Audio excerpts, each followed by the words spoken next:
My daughter-in-law didn't show up at my son's funeral.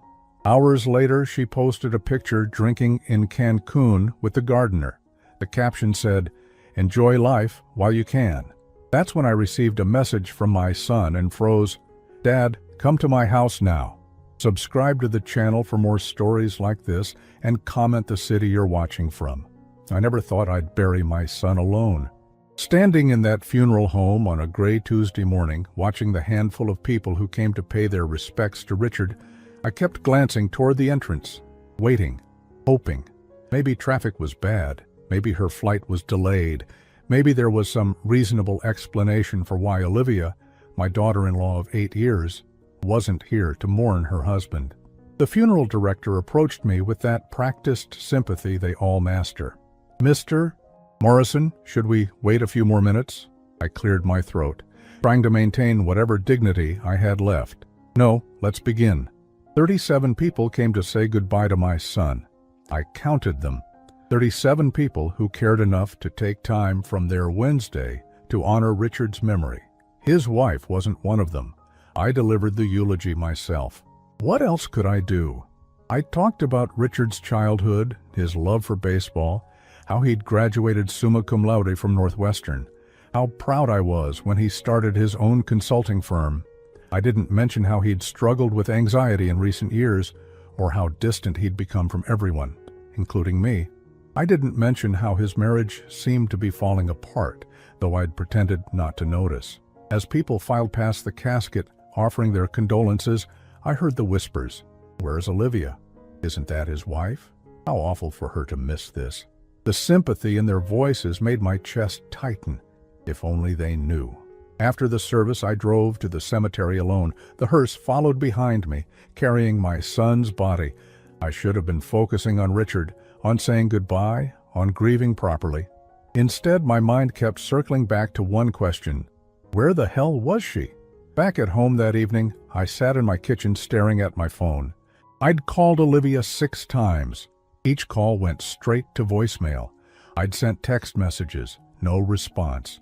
Richard's death had been sudden. A heart attack at 34, they said, stress-related. I'd called Olivia immediately after the hospital pronounced him dead, and she'd seemed appropriately shocked, appropriately devastated. She'd cried on the phone, asked about arrangements, promised to fly back from her sister's house in Phoenix, where she'd been visiting. That was 4 days ago. I opened my laptop and did something I'd never done before. I checked social media. Richard had always been private about his personal life, and I'd never been one for Facebook or Instagram. But grief makes you do strange things. I found Olivia's Instagram account easily enough. Her profile picture was still her and Richard from their anniversary dinner last year, both smiling, his arm around her shoulders. She looked radiant in that photo.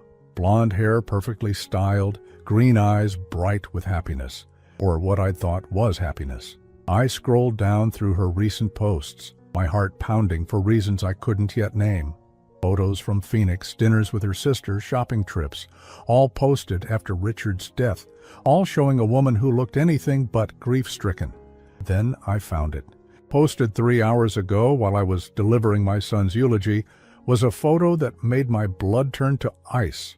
Olivia, in a bright red bikini, cocktail in hand, standing on a beach with crystal blue water behind her. She was laughing, her head thrown back, completely carefree. Next to her stood a man I recognized, Miguel, the gardener who'd been working on their landscaping for months. His arm was around her waist, and they were both grinning at the camera.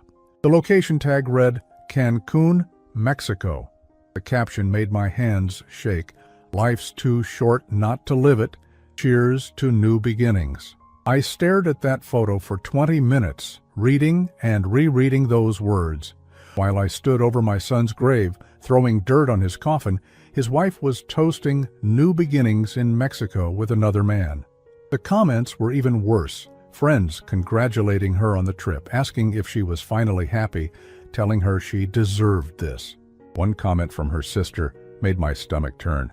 So glad you're done with all that drama. Miguel is perfect for you. Done with all that drama. My son's death was drama to be done with.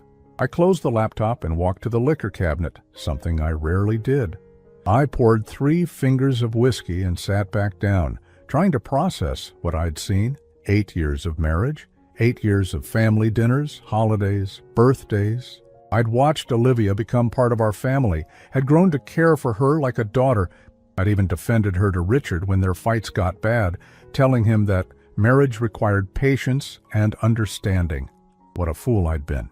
My phone buzzed, a text message from an unknown number, but somehow I knew exactly who it was before I even looked. "Dad, come to my house now. We need to talk. Don't tell anyone. Richard." I dropped the phone. It clattered on the kitchen floor, the screen cracking, but I barely noticed. My hands were shaking so violently I could barely pick it up again. I read the message 3 times, then 4, then 5. It had to be some kind of mistake.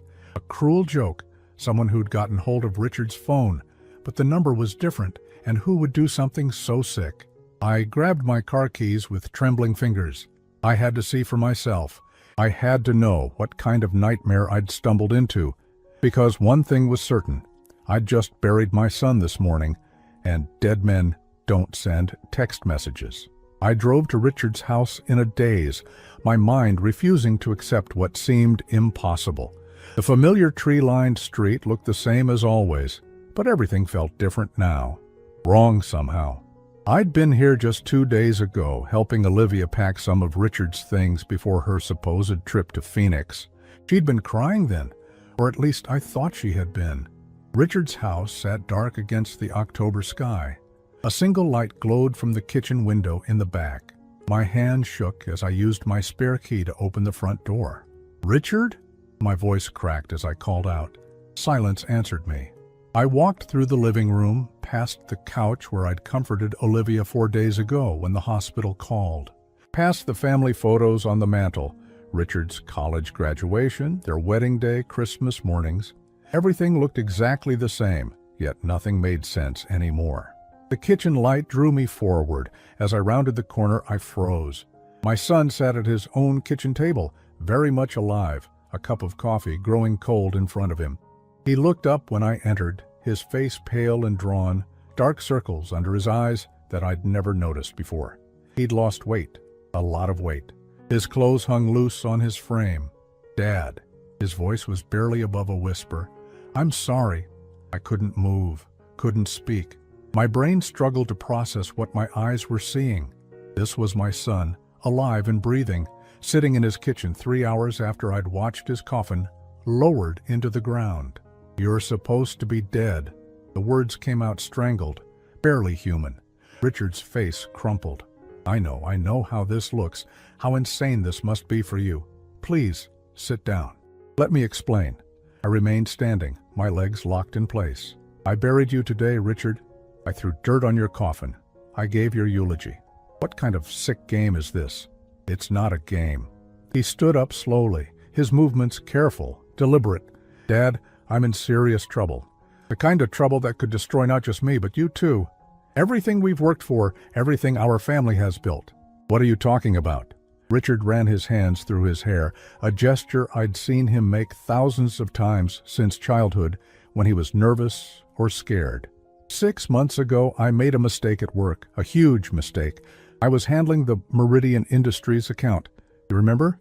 The pharmaceutical company? They were our biggest client, worth $2.5 million annually. I nodded numbly. He'd talked about that account constantly, how it was going to set his firm up for years. I discovered they were falsifying their clinical trial data, hiding serious side effects from a new arthritis medication. People were getting sick, Dad. Really sick. Some were dying. His voice broke. I should have reported it immediately. But Meridian's CEO, James Crawford, he offered me $500,000 to keep quiet. "Just look the other way," he said. "Let the FDA approval process continue." My stomach dropped. "Please tell me you didn't take it." Richard's silence was answer enough. "Jesus, Richard, what were you thinking?" "I was thinking about Olivia's spending, about the mortgage on this house, about the debt we'd racked up trying to keep up appearances. She wanted the renovations, the new car, the vacation to Europe. $500,000 would have solved everything." He looked up at me, tears in his eyes. "But I couldn't do it, Dad. I couldn't let people die for money." "So what happened?" "I went to the FBI. turned over all the evidence, became a whistleblower. Crawford was arrested last month, and the medication was pulled from the market. But before they got him, he made sure I'd pay for betraying him. Richard walked to the kitchen window, staring out into the darkness. Crawford has connections, Dad. Bad connections. The kind of people who don't forgive and don't forget. 3 weeks ago, I started getting threats. Phone calls telling me that I'd destroyed too many careers, cost too many people, too much money. They wanted me to disappear permanently. I sank into a chair, my legs finally giving out. So you faked your death. Dr. Peterson helped me. He's an old friend from college, works at the hospital now. We staged the heart attack, falsified the death certificate. Peterson said I had, maybe hours before Crawford's people found me, this was the only way. The pieces were starting to come together, but one huge question remained. What about Olivia? She was devastated when I called her. She cried on the phone. Richard's expression hardened. Olivia knew everything, Dad, about the Meridian account, about the money I turned down, about the threats. She knew I was planning to fake my death. He paused, his voice dropping to barely audible. She was supposed to play the grieving widow for 6 months, then quietly move away and meet me in Canada. We'd start over together. But she's in Cancun. With Miguel? Richard's laugh was bitter and broken. Yeah, I saw the Instagram post too. She was supposed to wait, Dad. We had a plan. But apparently she had a better one. I thought about the photo, about Olivia's radiant smile, about the comments from her friends. She was never planning to meet you in Canada, was she? No. I figured that out when I saw my life insurance policy had been cashed in. $750,000 paid out to my loving widow just yesterday. Richard turned back to face me. She played her part perfectly, didn't she? The shocked wife, the grieving widow, too distraught to even attend the funeral. She probably figured being mysteriously absent would make her seem even more tragic. The full scope of the betrayal hit me like a physical blow. She let me bury an empty coffin. She let me grieve for you while she was planning her vacation with her lover. I'm sorry, Dad. I never meant for you to get hurt like this. I thought if I could just disappear, start over somewhere else, maybe everyone would be safer. But I couldn't let her get away with this. She not only betrayed me, she betrayed you too. Made you suffer while she counted her money. I looked at my son, thinner, haunted, but alive, and felt something shift inside me. The grief I'd carried for 4 days began transforming into something else entirely, something harder and colder. What do we do now? I asked. Richard met my eyes, and for the first time since I'd walked into his kitchen, I saw a spark of the determination that had made him successful in business.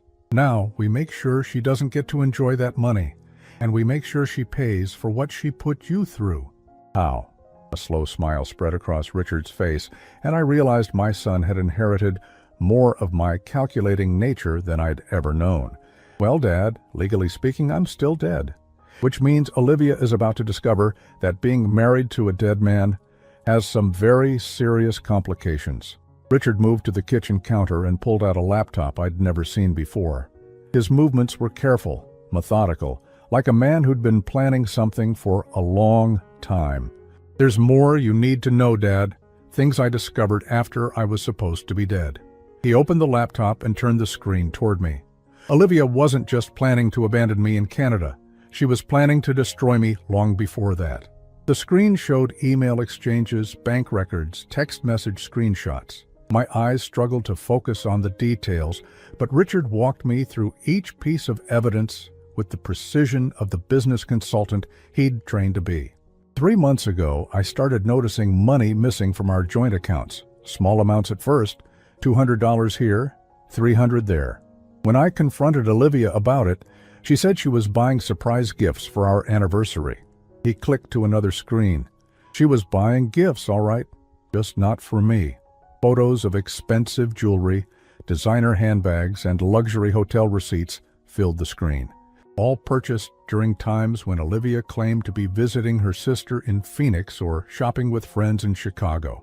Miguel wasn't just our gardener, Dad. They've been having an affair for 8 months. These hotel receipts show they were meeting twice a week, sometimes 3 times. Always on my credit card, my hands clenched into fists. She was spending your money to cheat on you. It gets worse. Richard's voice was steady, but I could see the pain behind his eyes. When the FBI investigation started, and I told Olivia I might have to enter witness protection, she didn't just agree to come with me, she encouraged it. Said it would be an adventure, a chance to start fresh. But look at this. He opened a new folder filled with more screenshots, text messages between Olivia and someone named Marcus Financial Services. He was already talking to a private investigator, Dad. Not to help protect me from Crawford's people, but to gather evidence that I was mentally unstable. Look at these messages. I leaned closer to read. The messages were cold, calculating.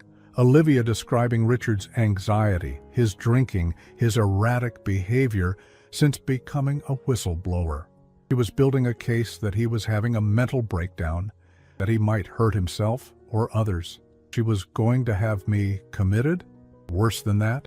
She was setting up a scenario where my death would look like suicide. A mentally disturbed whistleblower who couldn't handle the pressure and took his own life. She even researched how to make it look like I'd been planning it for months. Richard clicked to another file. Financial documents showing Olivia had taken out additional life insurance policies on him without his knowledge. Policies worth over $1 million total, all with suicide clauses that would still pay out if he waited 2 years after the policy date. She's been planning this for 2 years, Dad. Long before the Meridian situation, she married me, convinced me to take out massive life insurance, and then waited for the perfect opportunity to cash in. The room seemed to spin around me. This wasn't just betrayal or even greed. This was something much more sinister. She was planning to murder you, or drive me to suicide, which would be cleaner legally. The private investigator was documenting everything to support her story. Stressed businessman, money problems, legal troubles, history of depression. It would have been an open and shut case. I stood up abruptly, pacing to the window. Outside, the neighborhood looked peaceful, normal. Inside this kitchen, I was learning that my daughter-in-law was essentially a predator who'd spent years planning to kill my son for money. But then you faked your death first.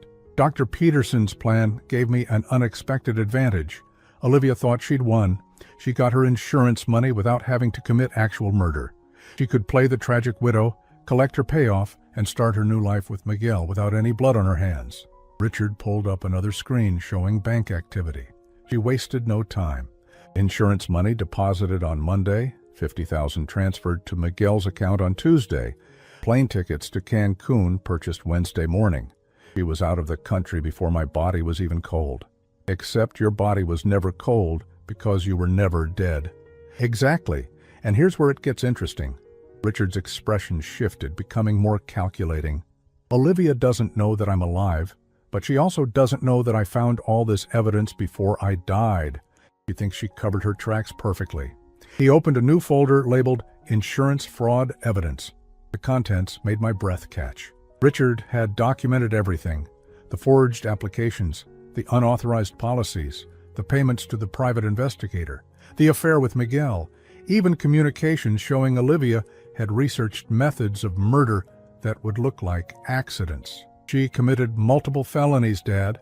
Insurance fraud, conspiracy to commit murder, theft, adultery with financial implications for the divorce proceedings she was planning to avoid by becoming a widow. Richard closed the laptop.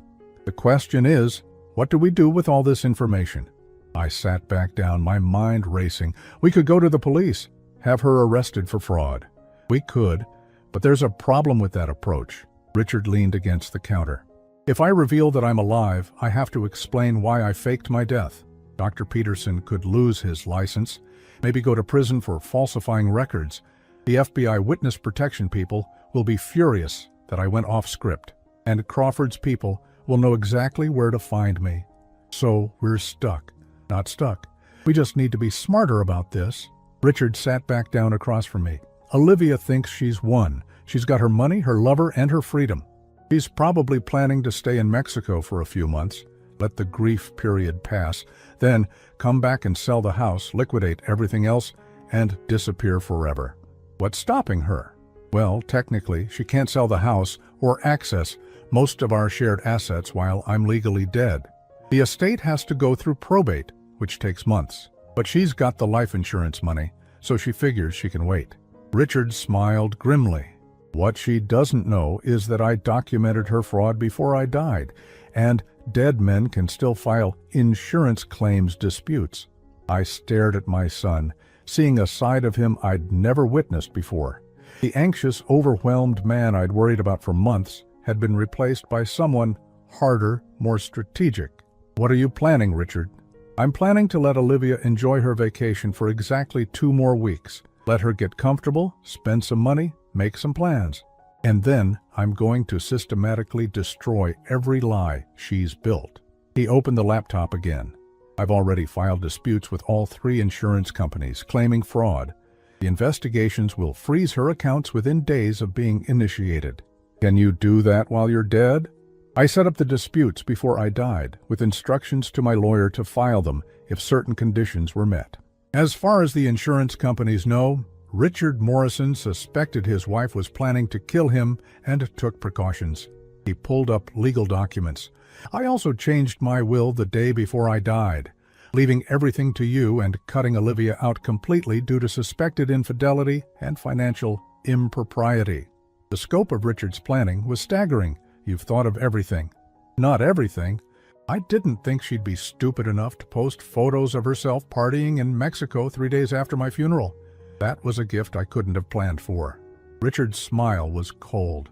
Those photos, combined with the financial records showing money transfers to Miguel, will make the insurance fraud case airtight.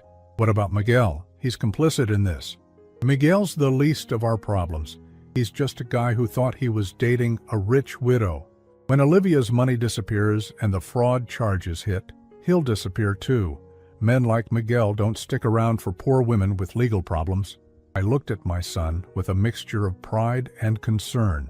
This is a dangerous game, Richard. What if Olivia figures out you're alive? Then we accelerate the timeline. But I don't think she will. She's too busy celebrating her victory to question it. He closed the laptop again. Besides, Dad, she's already made her biggest mistake. Which is? She underestimated both of us. She thought you were just a sad old man who'd grieve quietly and never ask questions. She thought I was too weak and anxious to ever fight back. Richard's eyes hardened. She was wrong on both counts. I felt something settle in my chest. A calm determination I hadn't experienced in years. What do you need me to do? For now, just keep being the grieving father. Don't change anything about your routine. But in 2 weeks, when the insurance companies freeze her accounts and she comes running back, demanding answers, I need you to be ready. Richard met my eyes. Because that's when we spring the trap. And that's when Olivia learns that some games have consequences she never saw coming. The 2 weeks that followed were the longest of my life. I had to continue playing the role of the grieving father while knowing my son was alive and hiding just 20 minutes away in a small apartment he'd rented under a false name. Every day felt like walking on a tightrope, maintaining the facade while helping Richard orchestrate what he called Olivia's reckoning. I visited Richard's grave twice a week, just as a bereaved father would. I brought flowers, stood there for appropriate amounts of time, and even talked to the headstone when other visitors were nearby. It felt obscene, performing grief over an empty coffin, but it was necessary. Several neighbors and family friends approached me during these visits, offering condolences and asking about Olivia's well-being. Such a tragedy, Mrs. Henderson from down the street said during one visit. Poor Olivia, losing Richard so young. Is she holding up all right? I haven't seen her around. She's taking some time away, I replied, the lie sliding out easier than I expected. Staying with family. The grief has been overwhelming for her. What I didn't tell Mrs. Henderson was that I've been monitoring Olivia's social media obsessively. The Cancun photos continued, beachside dinners, sunset cocktails, spa treatments, shopping sprees. Miguel featured in most of them, sometimes with his arm around her, sometimes kissing her cheek. The comments from her friends had evolved from sympathy for her loss to celebration of her healing journey. Her sister posted, "So proud of you for choosing happiness. Richard would want you to live your best life." That comment made me want to throw my phone across the room. Richard had been busy during those 2 weeks. From his temporary apartment, he'd been feeding information to insurance investigators, providing them with time-stamped evidence of Olivia's affair, her suspicious financial activities, and most damning, her social media posts showing her celebrating in Mexico days after her husband's funeral. The investigators are calling it one of the most clear-cut cases of insurance fraud they've ever seen, Richard told me during one of our secret meetings at a diner outside town. He looked healthier now, having gained back some weight and lost the haunted expression he'd worn that first night. 3 insurance companies, $1.7 million in fraudulent claims, and she's literally posting evidence of her crimes online. When do they act? Today, actually. The accounts should be frozen by this afternoon. Olivia's going to wake up tomorrow morning unable to access any of her money. Richard stirred his coffee slowly. I estimate she's already spent close to $80,000 in Cancun. When she can't pay for her hotel room, reality is going to hit pretty hard. What if she just stays in Mexico, disappears? She can't. Miguel doesn't have that kind of money, and without access to the insurance funds, she's essentially broke.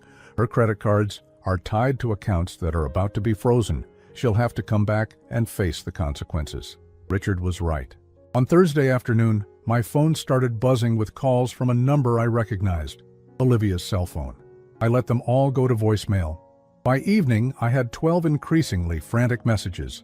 The first few were confused. Timothy, something's wrong with my bank accounts. Can you call me, please? By the 7th message, panic had crept in. Timothy, I'm stuck in Mexico. The hotel is saying my cards aren't working. I need you to wire me some money until I can figure this out. The final messages were desperate. Please, Timothy, I know you're getting these. I'm scared. Something's happening and I don't understand. They're saying I can't leave the country until I settle my bills. Please help me. I played each message for Richard the next morning.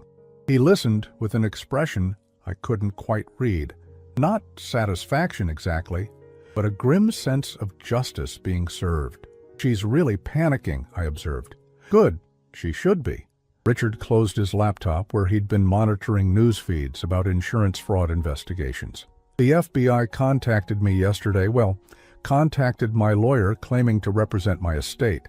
They want to interview the surviving family members about possible financial irregularities involving the deceased's wife. They want to interview me and Olivia once she's back in the country, which, according to the Mexican authorities, should be very soon. They're not going to hold her indefinitely, but they are requiring her to settle her debts before leaving. How is she going to do that without access to her accounts? Richard's smile was cold. That's where Miguel comes in. Turns out he's been bragging to his friends about his rich American girlfriend, posted photos of the expensive gifts she's been buying him, the luxury hotels they've been staying at. When the money dried up yesterday, so did his enthusiasm for their relationship.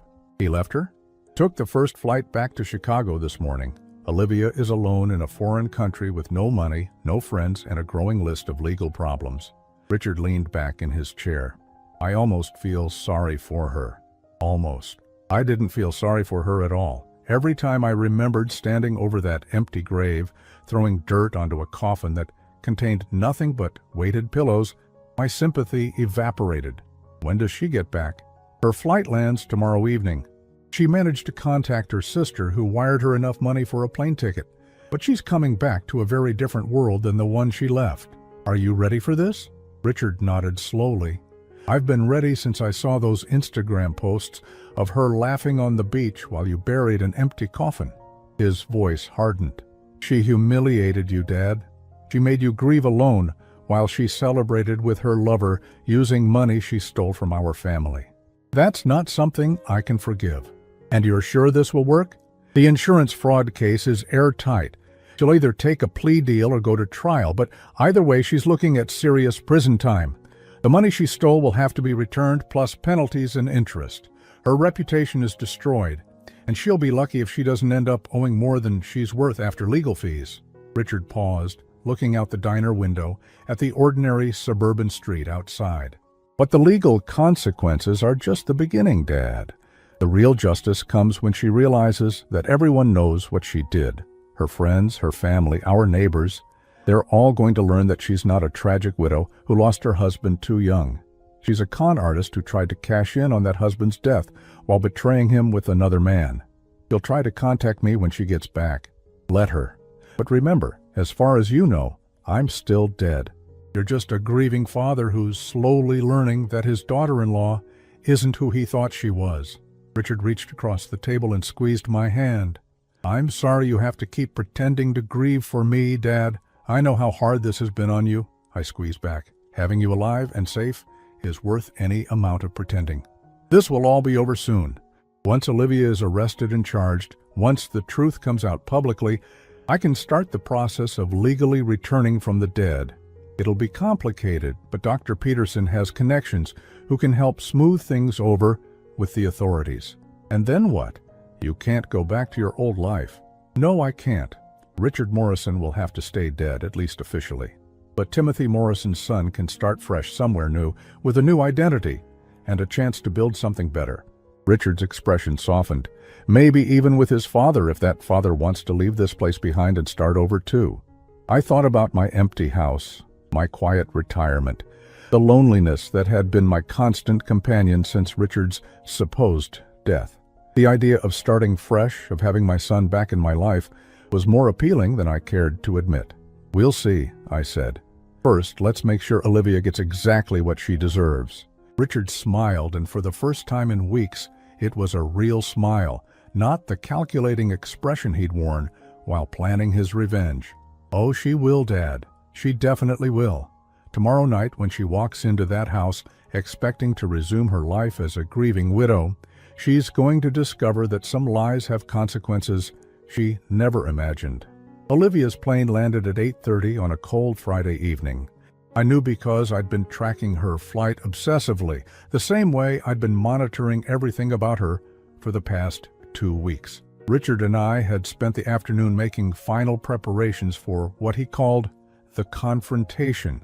I was sitting in my living room, pretending to watch television, when my phone rang at 9:45. Olivia's number flashed on the screen. I let it ring 4 times before answering, just long enough to sound like a man who'd been lost in his grief. Timothy? Her voice was strained, exhausted. Thank God you answered. I'm so sorry I haven't been able to call. There were problems with the phone service in Mexico, and then my flight was delayed and everything has been just awful. Olivia? I kept my voice carefully neutral. I was wondering when you'd get back. I'm at the house now, but something's wrong with the locks. My key isn't working, and there's some kind of notice on the door. I can't read it properly in the dark. Her voice cracked slightly. Could you come over?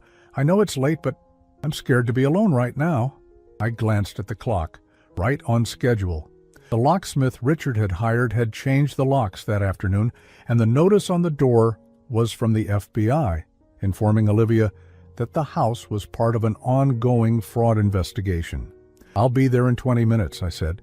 Thank you, Timothy. I don't know what I'd do without you. You're the only family I have left now that Richard is... She broke off, making a sound that might have been a sob, but sounded more like exhaustion. The drive to Richard's house felt surreal. I'd made this trip hundreds of times over the years. Family dinners, holidays, helping with home repairs, babysitting their dog when they traveled. But tonight felt different. Tonight I was driving toward a reckoning that had been building for weeks. Olivia was standing on the front porch when I arrived, looking nothing like the radiant woman from the Cancun photos. Her hair was pulled back in a messy ponytail, her skin pale and drawn. She wore wrinkled clothes that looked like she'd slept in them, and her eyes were red-rimmed with exhaustion or tears, I couldn't tell which. Timothy, thank you for coming. She rushed toward me, attempting to embrace me, but I stepped back slightly. The movement was subtle, but she noticed. Her expression flickered with confusion. Let me see this notice, I said, walking past her to the front door. The FBI document was official and intimidating, full of legal language about asset freezing and ongoing investigations. I read it slowly, watching Olivia from the corner of my eye. She was pacing behind me, wrapping her arms around herself. I don't understand any of this, she said. Why would the FBI be involved with Richard's death? It was a heart attack, natural causes. I turned to face her fully for the first time. In the porch light, she looked even worse than I'd initially thought. There were dark circles under her eyes and her hands were shaking slightly. "Olivia, where exactly have you been for the past 2 weeks? I told you I was in Phoenix with my sister, dealing with the grief, trying to process everything."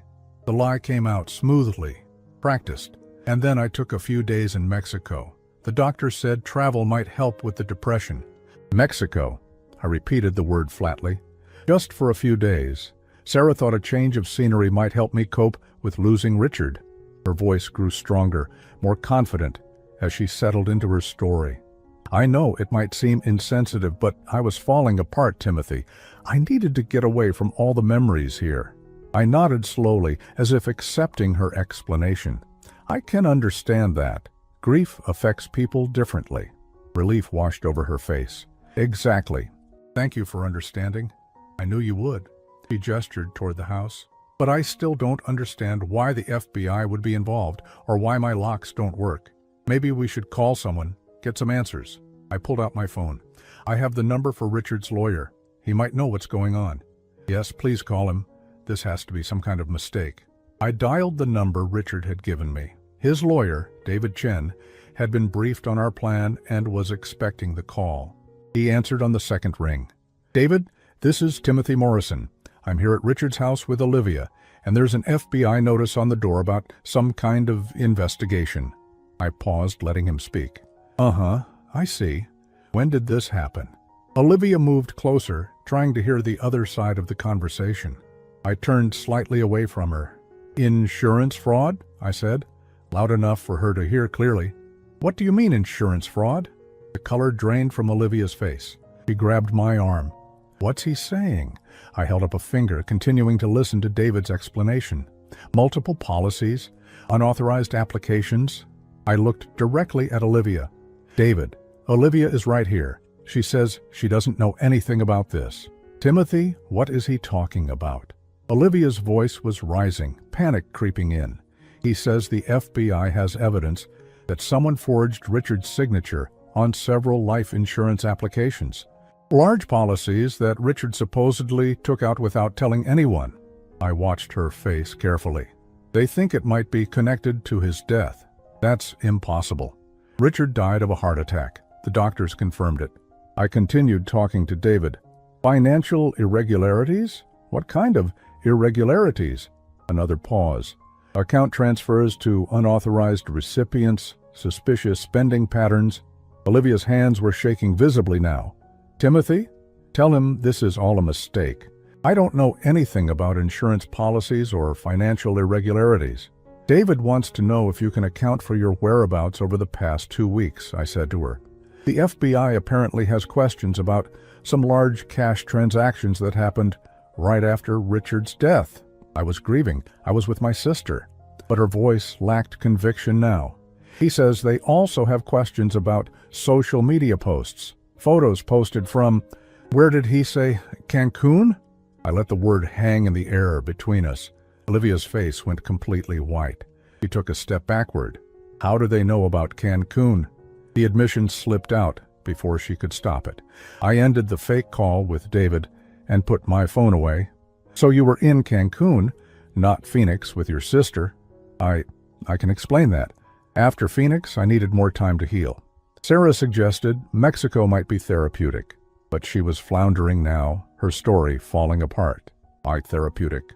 I repeated the word the same way I'd said Mexico earlier. "Was Miguel therapeutic too?" Her mouth opened and closed like a fish gasping for air. "How do you know about Miguel?" "The FBI showed me photos, Olivia. Photos of you in Cancun with another man.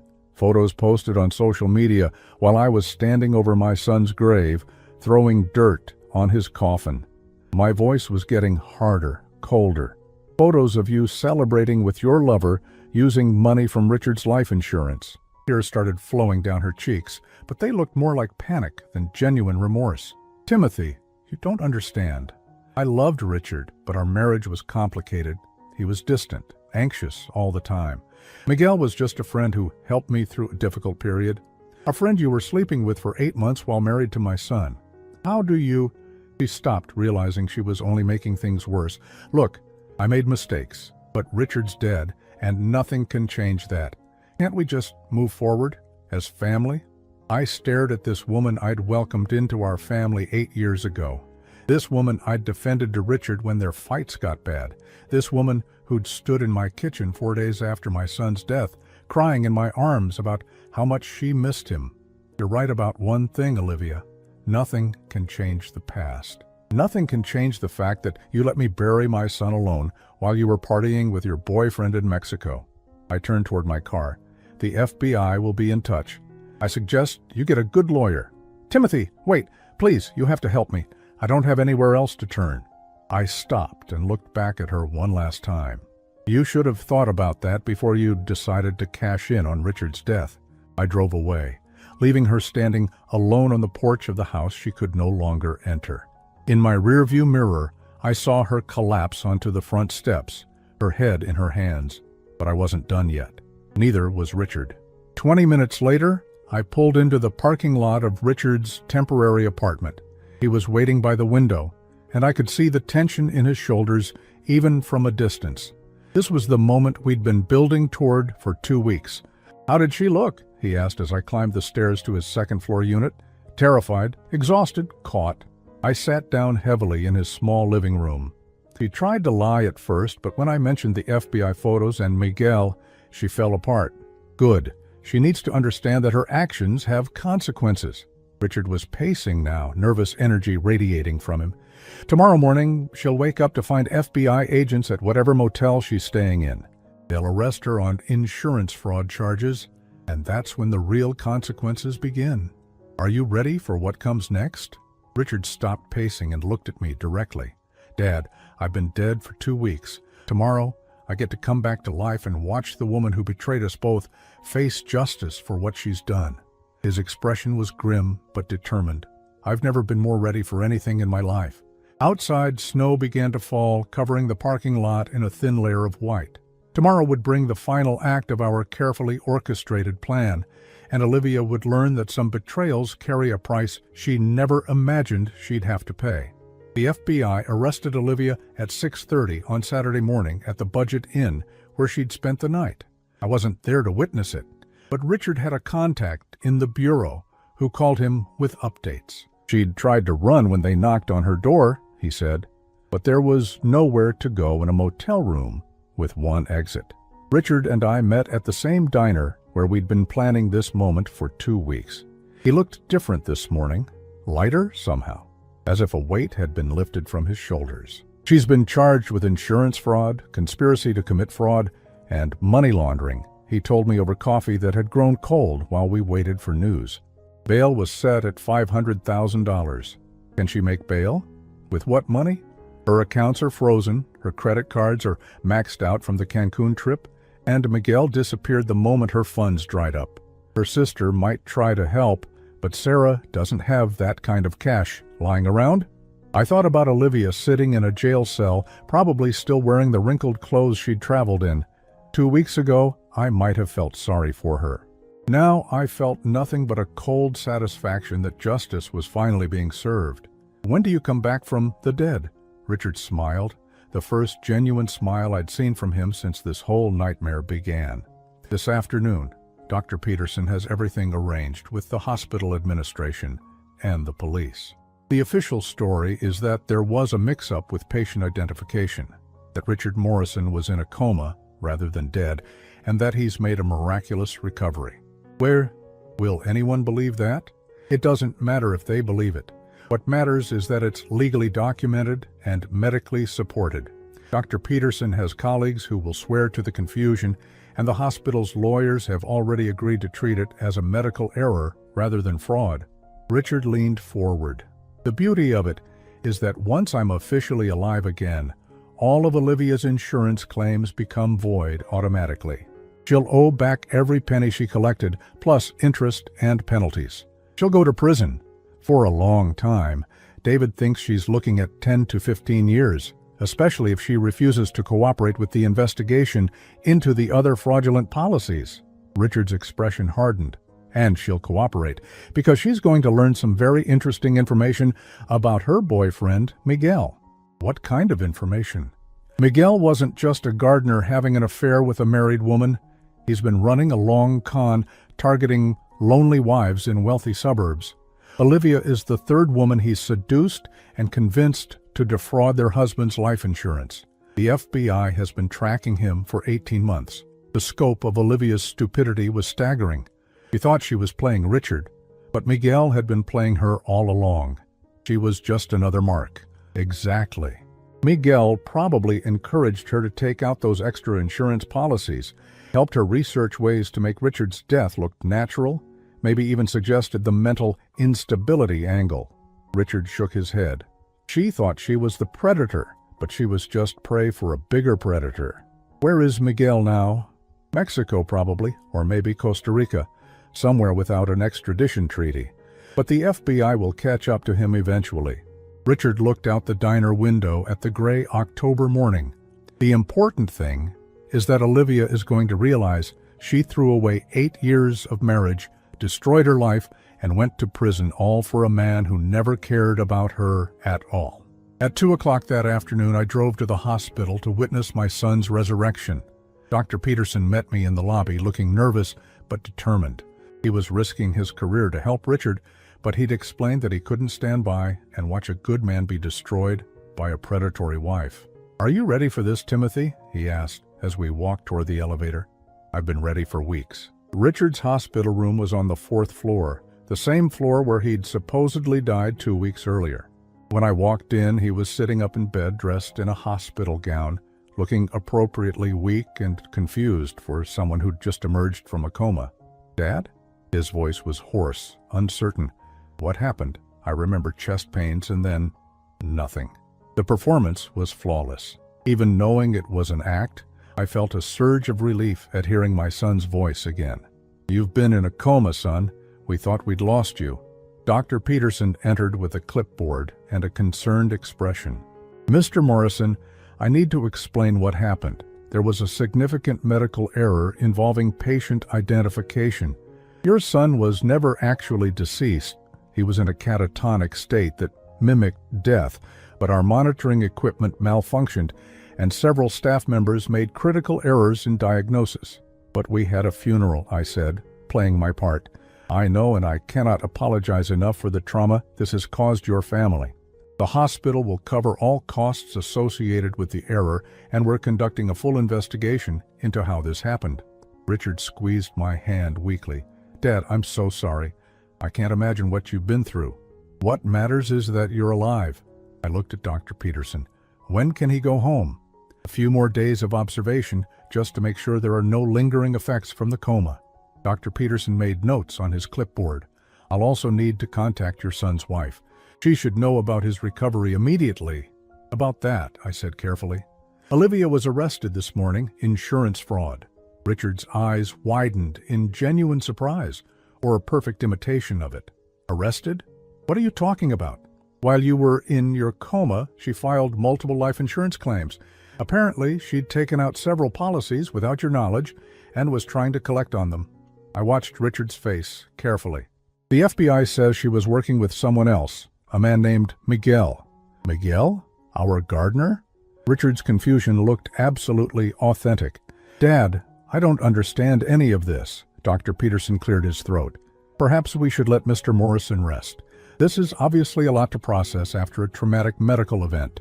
"No, I need to understand what's happening." Richard tried to sit up straighter. "Olivia tried to collect life insurance money while I was in a coma?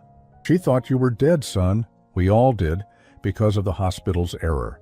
But apparently, she'd been planning this for a long time." I pulled out my phone and showed him screenshots of Olivia's social media posts from Cancun. "While I was planning your funeral, she was in Mexico with Miguel, celebrating what she thought was her newfound freedom." Richard stared at the photos, his face cycling through shock, hurt, and anger. "She was cheating on me for 8 months, according to the FBI, and she was trying to steal money by pretending I was dead." "She wasn't pretending, Richard. As far as she knew, you really were dead. She just didn't seem very broken up about it." I put the phone away. "The FBI has evidence that she was planning this long before your medical emergency. She may have even been hoping something would happen to you." Richard leaned back against his pillows, looking devastated. 8 years of marriage, Dad. 8 years, and she was planning to cash in on my death. I'm sorry, son. I know this isn't what you want to hear while you're recovering. No, I need to know the truth. Richard's voice grew stronger, more resolved. What happens to her now? Prison, most likely. The fraud charges alone could get her 10 years, and if they prove she was conspiring with Miguel to target other men, it could be much longer. Dr. Peterson checked his watch. I should let you both have some privacy. Mr. Morrison, I'll be back to check on you this evening. After the doctor left, Richard and I sat in comfortable silence for several minutes. The performance was over, at least for now. My son was officially alive again, and Olivia was facing the consequences of her betrayal. How do you feel? I asked. Free, he said simply. For the first time in months, maybe years, I feel completely free. He looked out the hospital window at the city beyond. I know I can't go back to my old life exactly as it was. Too many people know about the medical error, and there will always be questions, but I can start over. What about the Meridian situation? Crawford's people? Crawford died in prison last week, heart attack, and his organization fell apart once the FBI arrested the key players. I should be safe now, especially with a new identity and a fresh start.